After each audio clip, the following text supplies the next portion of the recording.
के कदमों पर मूल निवासी कलंदर नहीं गिरता, टूटे भी तारा तो ज़मीं पर नहीं गिरता। गिरता है बड़े शौक़ से दरिया समंदर में, लेकिन कोई समंदर किसी दरिया में नहीं गिरता, किसी दरिया में नहीं गिरता। मूल निवासी बहुजन समाज के नायक एवं नायिकाओं को नमन करती हूँ और आदरणीय मंच तथा पंडाल में उपस्थित प्रबुद्ध जनों को मेरा जय भीम जय मूल निवासी। आज हम सब 38वें राष्ट्रीय बामसेफ के 38वें राष्ट्रीय अधिवेशन को मनाने के लिए यहाँ पर सभी एकत्र हुए हैं। आज का जो विषय है वो बहुत ही ज्वलंत विषय है, जाति आधारित जनगणना, स्थिति और चुनौतियाँ। इसके ऊपर हम यदि देखें तो हमारा देश बहुत ही मुश्किल दौर से गुजर रहा है। शासकों ने संविधान और लोकतंत्र को लगभग खतरे में डाल के रख दिया है। जाति जनगणना की मांग जंगल की आग की तरह फैल रही है, लेकिन सत्ता में बैठी ब्राह्मणवादी ताकतें इसका लगातार विरोध कर रही हैं और देश को गृह युद्ध जैसी स्थिति में बदलने के लिए वो कोई न कोई षड्यंत्र रच रही है। जिस तरह से हम देख रहे हैं कि पूरे देश में आज हर देश का जो राज्य है वो वहाँ पर व्यक्ति असंतुष्ट है और वो एक तरह से आंदोलन के लिए आंदोलनरत है। जैसे हमने अभी किसानों का आंदोलन देखा, जिसमें किसानों ने धरना प्रदर्शन संवैधानिक तरीके से व्यक्त किया और इस तरह से ये विषमतावादी लोग उस धरना प्रदर्शन को संवैधानिक तरह से न हो, इसीलिए उसमें जो हिंसा है और इस तरह के और कुचक्र चला करके वो दमन वाली नीति अपना करके इस संवैधानिक जो अपने अधिकार है उसको दबाने के लिए वो प्रयास करते रहते हैं। तो इस तरह से जो सड़कों पर लोग अपने अधिकारों के लिए रैलियां निकालकर धरने प्रदर्शन करके मांग करते हैं, तो ऐसी स्थिति को कुचक्र के रूप में कुचलने के लिए देश में एक आपात स्थिति जैसी समस्या को उत्पन्न किया जा रहा है। शासकों को मालूम है कि संविधान जो कि मूल निवासी बहुजनों को संरक्षण प्रदान करता है और सारे हक अधिकार उन्हें देता है, तो उसे किसी न किसी प्रकार से संविधान पर हमला करते हुए ये परिस्थितियां निर्मित करने के लिए ये शासक जातियां पुरजोर प्रयास में लगी हुई हैं। इसी का एक जो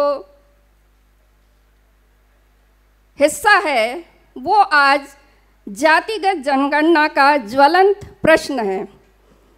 भारत क्योंकि एक जाति प्रधान देश है और भारतीय समाज जाति के आधार पर असमानता में बटा हुआ है। यहाँ हर जाति एक राष्ट्र है। इसीलिए भारतीय संविधान लागू होने के 71 वर्ष बाद भी भारत में जो है एक राष्ट्र नहीं बन पाया। राष्ट्र निर्माण की प्रक्रिया में सभी जातियों का प्रतिनिधित्व सुनिश्चित हो, इसीलिए संविधान के अनुच्छेद 82 और 170 में जाति जनगणना का प्रावधान रखा गया है। वर्तमान स्थिति का आकलन करें तो समाज में गहरी खाई है। देश में के जो आर्थिक संसाधन हैं उस पर चंद पूंजीवादी लोग कब्जा जमाए बैठे हैं। ऑक्सफैम 2021 की रिपोर्ट है जिसमें 10% जो भारतीय है, जिन्हें कि हम जातिवादी कह सकते हैं या जातीय पूंजीवाद कह सकते हैं, तो ये 10% लोग, पूंजीवादी लोग, 77% हमारे भारत के आर्थिक संसाधनों पर कब्जा जमा कर बैठे हुए हैं और ये जातीय पूंजीवाद का सबसे बड़ा उदाहरण है। यदि हम इतिहास पर देखें, भारत की जनगणना का इतिहास देखा जाए तो ये 150 वर्ष पुराना है। वर्ष 1872 में पहली बार ब्रिटिश हुकूमत ने भारत में जनगणना कराई थी। संविधान लागू होने के बाद 2011 तक लगभग 15 बार जनगणना हो चुकी है। सरकार द्वारा जनगणना के लिए जो नारा दिया गया है वो है हमारी जनगणना हमारा भविष्य। इससे यह आसानी से हम अंदाज लगा सकते हैं कि जनगणना का हमारी ज़िंदगी में क्या महत्व है। जनगणना में जो आंकड़े एकत्र किए जाते हैं वह विश्वसनीय और मानने योग्य होते हैं। देश की सरकारों, अदालतों, संसद, विधानसभाओं, विधान परिषदों, विभागों और ट्रिब्यूनलों आदि में यह आंकड़े मानने योग्य होते हैं। इन्हीं आंकड़ों के आधार पर लोकसभा और विधानसभाओं के सदस्यों की गिनती सुनिश्चित की जाती है। SC, ST, OBC के लिए पंच से लेकर लोकसभा के संसदों, सरकारी नौकरियों एवं शिक्षा संस्थानों में सीटों की गिनती तय की जाती है। कोई भी व्यक्ति या विभाग इन आंकड़ों से इनकार नहीं कर सकता। जनगणना से एकत्रित की गई जानकारी केंद्र और राज्य सरकारों, अंतर्राष्ट्रीय संस्थाओं और विभागों के लिए सामाजिक और आर्थिक प्रोग्राम बनाने में मददगार होती है। सरकार द्वारा बनाए जाने वाले पंचवर्षीय और अन्य योजनाओं को लागू करवाने के लिए जनगणना के आंकड़े महत्वपूर्ण होते हैं। मौजूदा यदि कानूनी रूप देखा जाए तो भारत की जनगणना करवाने का अधिकार केंद्र सरकार के पास है। केंद्रीय गृह मंत्रालय के अंतर्गत रजिस्ट्रार जनरल और सेंसस कमिश्नर भारत की जनगणना के लिए जिम्मेदार और कानूनी अथॉरिटी है। वर्तमान में जनगणना एक्ट 1948 और जनगणना रूल 1990 ये लागू है और इसमें दिए गए दिशा निर्देशों के अनुसार ही देश की जनगणना कराई जाती है। जनगणना एक्ट की धारा 3 के अनुसार केंद्र सरकार कभी भी सारे देश अथवा देश के किसी भी हिस्से में जनगणना करवा सकती है, लेकिन 1872 से लेकर अब तक सिर्फ 10 वर्ष के बाद ही इस देश में जनगणना करवाई गई है। 24 दिसंबर सन 2019 को 2021 की जनगणना के लिए केंद्र सरकार द्वारा 8,754.23 करोड़ रुपए मंजूर किए गए थे। वर्ष 2021-22 के केंद्रीय बजट में डिजिटल तरीके से जनगणना कराने के लिए 3,768 करोड़ रुपए रखे गए हैं। जनगणना एक्ट 1948 की धारा 8 और जनगणना रूल 1990 की धारा 6 के अनुसार केंद्र सरकार के पास ये अधिकार है कि वह जनगणना के दौरान कौन से सवाल पूछेगी। इससे संबंधित एक डाटा यूजर्स कॉन्फ्रेंस का आयोजन 9 और 10 अप्रैल 2019 को किया गया था। जनगणना के चरण दो चरणों में पूर्ण होती है, जिसमें एक हाउसिंग सेंसस है और दूसरा पॉपुलेशन सेंसस है। 9 जनवरी 2020 को भारत के गजट में प्रकाशित अधिसूचना के अनुसार इस बार जनगणना का पहला चरण 1 अप्रैल 2020 से शुरू होकर 30 सितंबर 2020 तक पूरा किया जाना था, लेकिन मार्च 2020 से लॉकडाउन के कारण यह कार्य शुरू नहीं हुआ। जाति आधारित जनगणना के लिए जो सत्ता में काबिज ब्राह्मणवादी लोग हैं, वो सैद्धांतिक और तकनीकी विरोध दर्ज करते हैं, जो कि अभी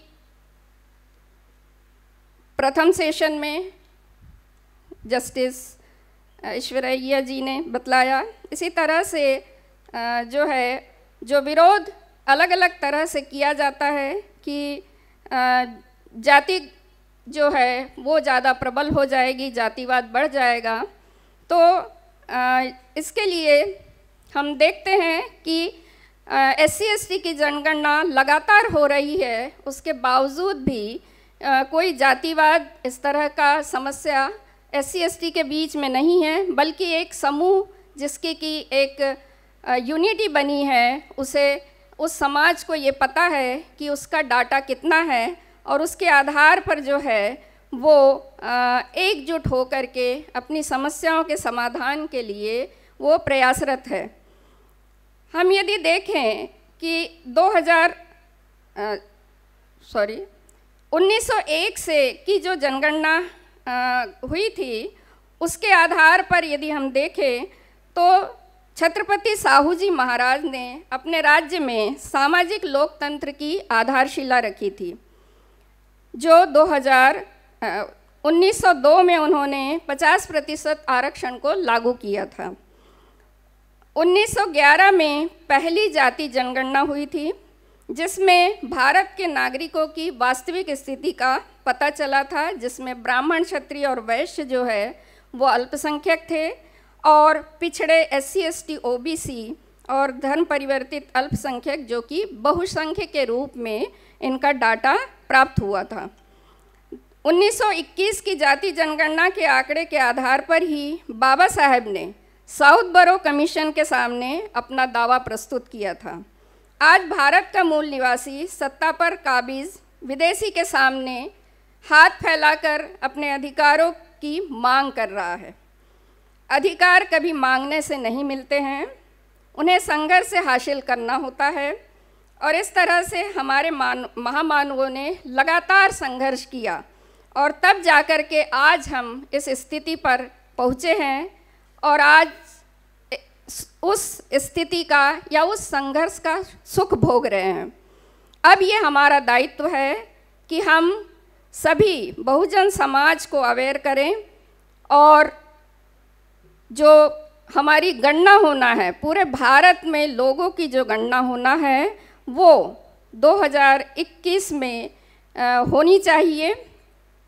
तो इस तरह से यदि हम 1931 की जो जातिगत जनगणना, आज जो आंकड़े उपयोग में लाए जाते हैं वो ज़्यादातर 1931 के आंकड़े होते हैं। उसी के आधार पर आज भी 90 वर्ष हो चुके हैं, फिर भी उसी के आधार पर आंकड़ों का उपयोग करके नीतियां बनाई जा रही है।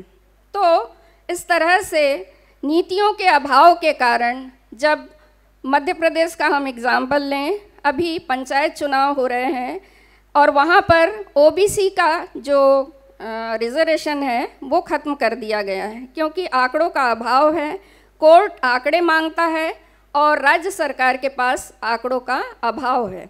इसी तरह से महाराष्ट्र का भी उदाहरण हम देख रहे हैं कि महाराष्ट्र के भी चुनाव में यही स्थिति निर्मित हुई है। तो इस तरह से जो जनगणना का जो महत्व है वो बहुत ज़्यादा बढ़ गया है और ये जो समय है ये जाति जनगणना कराने के लिए उपयुक्त है और इसके लिए हम सभी बहुजनों को पुरजोर तरीके से ये प्रयास करना है ताकि ये जातिगत जनगणना होकर रहे और उसके आंकड़े सभी के सामने आकर रहें।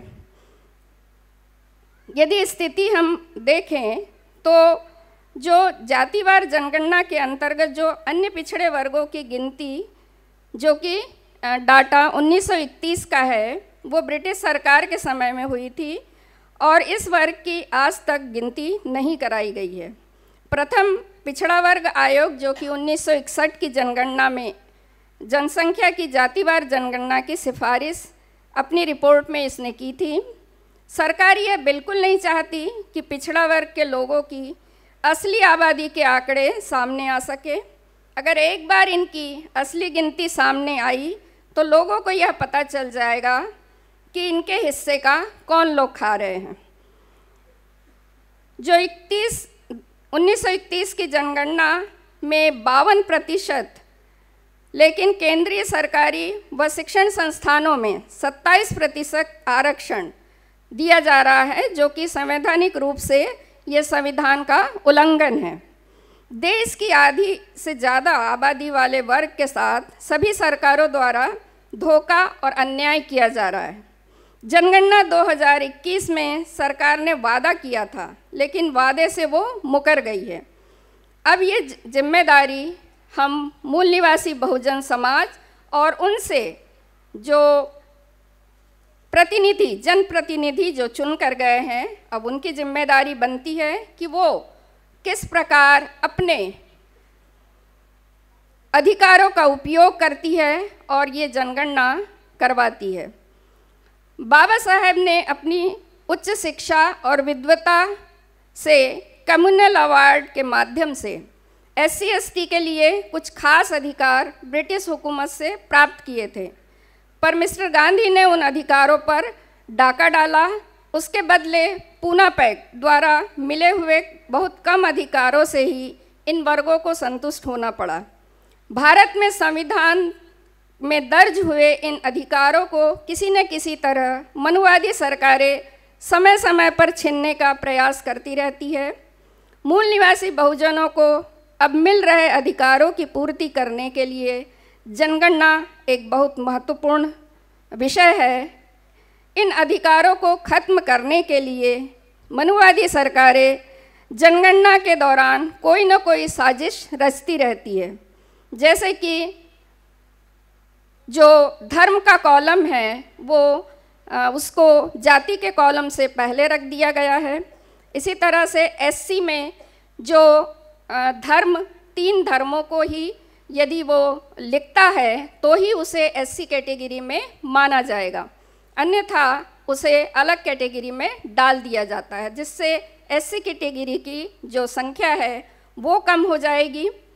इसी तरह से जो साजिशें हैं अलग अलग तरह से ये रची जा रही है, और इसमें एक और साजिश है धर्म की, जिसमें जो पिटीशन योगी मुख्यमंत्री जी के द्वारा दायर की गई थी और इस भारत को हिंदू राष्ट्र बनाने के लिए प्रयास किया जा रहा था, तो ये भी एक साजिश का हिस्सा है कि इस भारत को सभी जाति के लोग यदि अपना धर्म हिंदू लिखते हैं तो उन्हें इसे हिंदू राष्ट्र घोषित करने में आसानी हो सकती है। तो ये भी एक बड़ा षड्यंत्र है।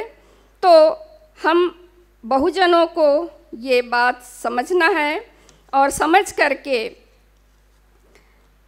जनगणना के फॉर्म, जब जनगणना होगी तो उस फॉर्म को ध्यान से भरवाने के लिए इसका एक अभियान चलाना अति आवश्यक है, क्योंकि जनगणना का एक बहुत महत्व है हमारे लिए। लोगों को अपनी सामाजिक पहचान की जानकारी होगी ताकि लोग अपने अधिकारों के लिए आंदोलित हो सके।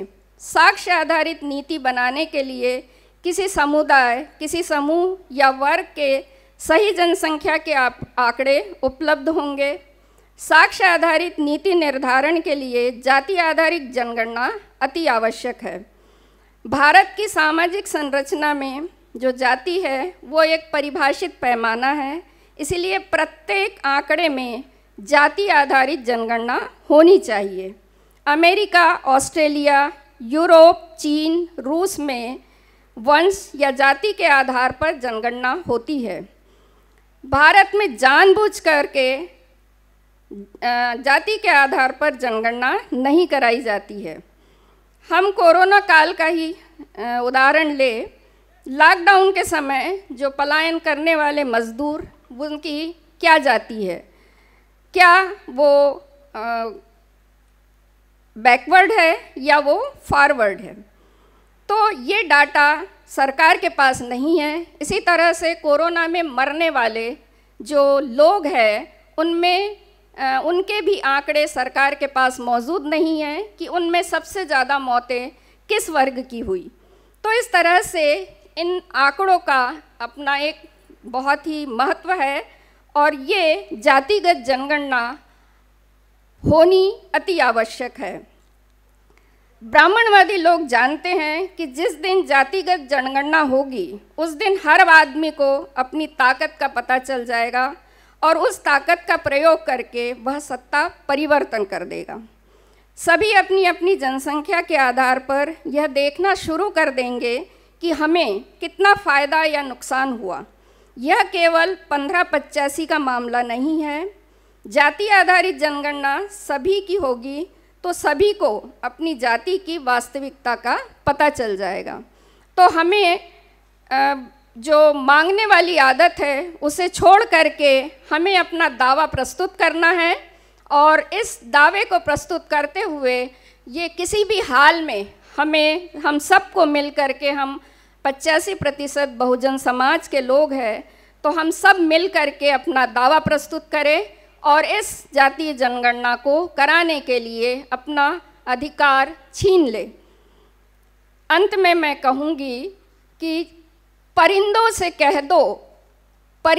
कह दो कि छीन ले समंदर से अपने हिस्से का जल। परिंदों से कह दो कि छीन ले समंदर से अपने हिस्से का जल, क्योंकि घड़ा खाली है, कंकड़ डालने से कुछ होगा नहीं हासिल।